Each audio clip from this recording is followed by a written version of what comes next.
les systèmes distribués. Comme petite introduction, on peut dire que le travail, lorsqu'il devient plus complexe, il est difficile à le gérer. C'est ainsi qu'on a songé à résoudre ce problème par le biais de plusieurs postulats.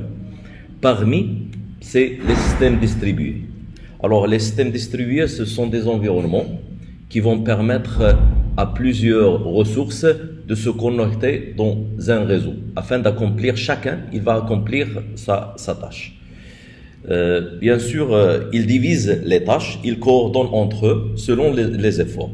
Ou sachant que tout ce qu'on a visé au long de l'informatique comme approche, depuis l'orienté objet, l'orienté agent, l'orienté service, l'orienté aspect, les microservices, les systèmes distribués, tous, ils convergent vers le même principe, c'est le fait de diviser pour régner. C'est le fait de diviser pour contrôler les petits modules.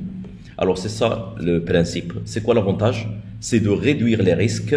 Lorsque tu es spécialisé dans tel domaine, donc tu seras à la hauteur de ne pas tomber dans des problèmes. Alors il facilite l'augmentation de la performance aussi. Ou parmi, on peut citer qu'il y en a plusieurs, mais ici j'ai cité juste deux. RabbitMQ, il est dédié pour les systèmes distribués, semblablement à ce qu'on va attaquer aujourd'hui, mais non à une énorme évolution. Ça veut dire lorsqu'il demande plus d'évolution vis-à-vis les cluster heads, les serveurs et tout, dans ce cas-là, on doit choisir un autre. C'est pas le cas pour celui-là. Alors c'est pour ça qu'on a choisi Kafka. C'est plus évolutif, ou c'est ce qu'on va voir. Ok. Alors concernant Apache Kafka, un peu d'histoire. Il est développé par LinkedIn pour suivre les activités des utilisateurs, c'est-à-dire d'établir tracking. Bien sûr, il a accédé à mon site, il a fait quoi, il a cliqué, il a cherché telle chose, ainsi de suite, afin d'acquérir et de rassembler des algorithmes de publicité pour lui et plusieurs choses. Alors, il est écrit en Scala et Java, sachant que Apache Kafka, c'est un ensemble d'API qu'on va utiliser, le même principe qu'avant. Alors, c'est quoi Kafka? C'est une plateforme distribuée de messagerie qui va permettre des envois des données. Alors, en continuité, il n'y en a pas d'arrêt.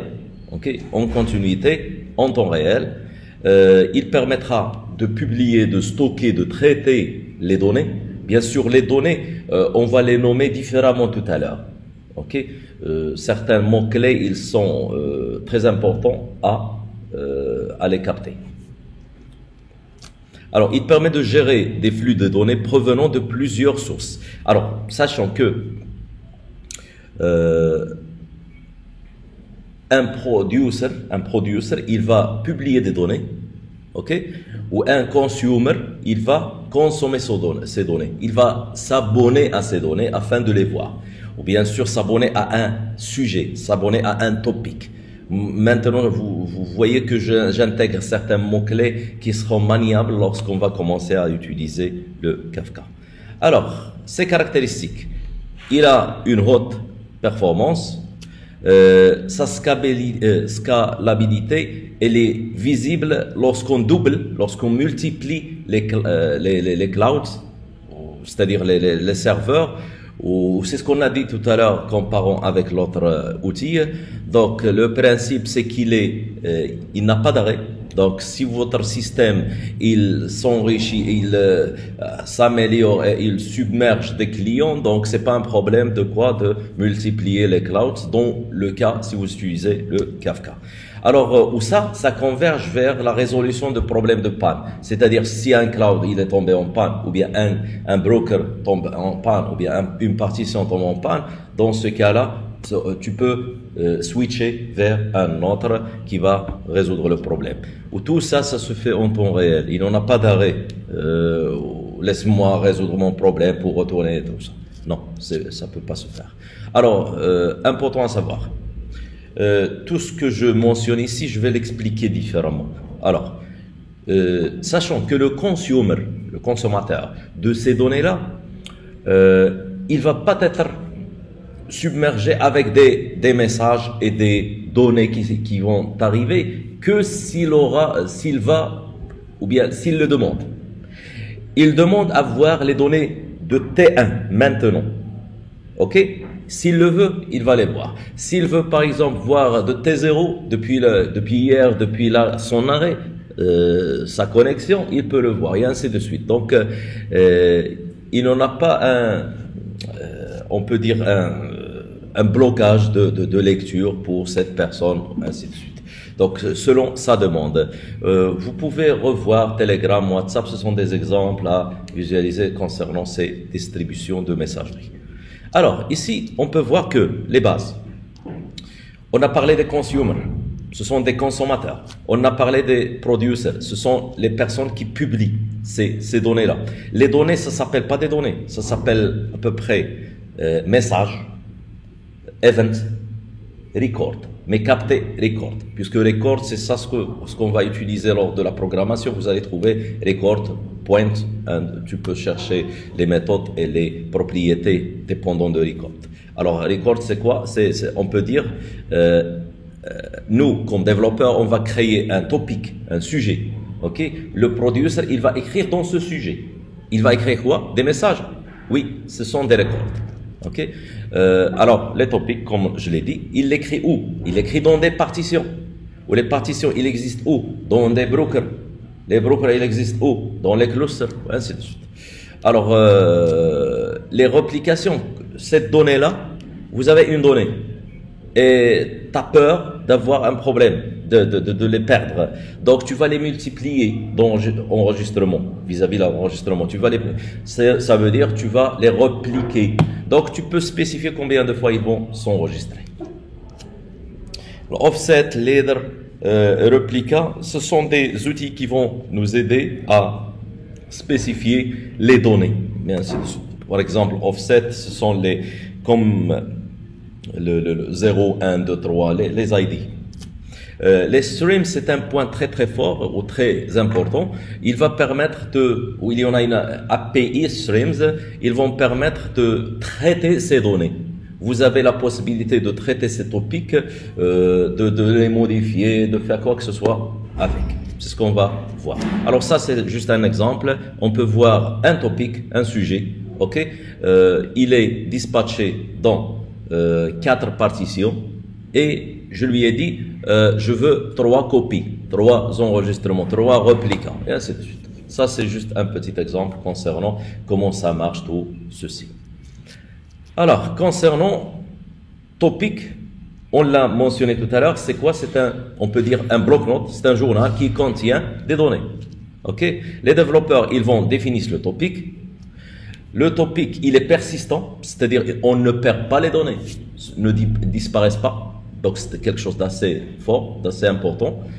Record Kafka, ça veut dire la donnée qui existe dans le topic, elle est définie par 4 champs, on peut dire. Le premier, c'est le header, c'est l'entête, elle est optionnelle.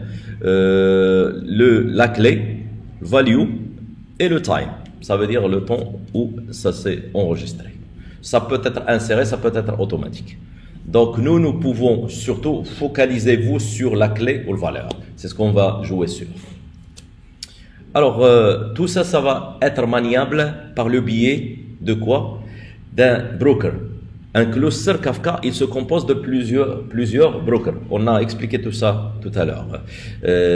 Puisqu'il va maintenir load balancer, c'est-à-dire l'équilibrage ou l'équilibre de charge. C'est lui qui va dispatcher le nombre d'instances, comme on l'a expliqué l'autre fois dans le cours de microservices. Alors ces brokers sont sans état, ils utilisent Zookeeper. Zookeeper, c'est juste un logiciel à installer. Alors, une instance de broker Kafka peut gérer des centaines de milliers de lectures, d'écritures, on peut dire des d'octets de messages. Zookeeper, c'est un logiciel utilisé pour gérer et coordonner les brokers Kafka. Donc, s'il y en a une défaillance dans un broker, il switch et il t'informe que ça marche pas le broker 0, donc on passe au broker 1, ou ainsi de suite.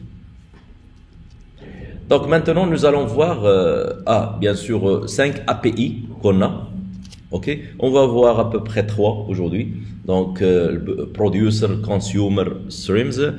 Donc, ça va être mieux de les utiliser. Donc, vous avez su comment créer un producer, voilà, comment écrire dans un topic, comment s'abonner dans un topic, comment modifier, traiter les topics. Alors, maintenant, c'est juste l'installation, la configuration de ceci. Alors, comme résumé de ce que je vais établir, vous devez installer 2 logiciels, Zookeeper et Kafka. Ça y est, je vais vous montrer 2 façons à travailler avec. Soit une façon structurale, donc c'est ce que je vous montre ici. C'est une façon structurale. Vous pouvez l'établir ou non, c'est pas un problème. La deuxième, c'est plus facile, on peut dire. Alors ça, c'est pour... sachant ici que ./zkserver.sa start, SH, c'est pour Linux, l'iOS. Pour vous, pour ceux qui ont Windows, ils vont changer ça par .bat. .bat, B-A-T. Ok? Donc, Zookeeper, il se lance dans 21.81. Ok? Ou sachant lorsque tu vas installer Kafka, sa configuration aussi, ça c'est tout le changement que j'ai mentionné ici, ce sont optionnels si vous voulez dire. Alors là, vous devez juste vérifier l'existence de ce port-là, 21.81 dans Kafka. En principe, il existe. Mais si tu changes le premier, Zookeeper, tu dois le changer ici, puisqu'ils collaborent entre eux. Ça y est? Alors, celui-là, ça se lance sur 90.92. Ça, c'est la première façon structurale d'installation. Si vous ne voulez pas faire ceci, regardez bien, ça c'est la deuxième façon. Deuxième façon, vous allez installer Zookeeper, simplement. Vous allez installer Kafka, simplement aussi. Ça y est, vous avez le dossier de Kafka. Vous allez ouvrir ton terminal, CD, et tu accèdes à ton dossier Kafka. Ça y est, et tu vas établir ceci. Directement, ne fais rien de ce qui... j'ai mentionné tout à l'heure. Alors, tu vas faire quoi?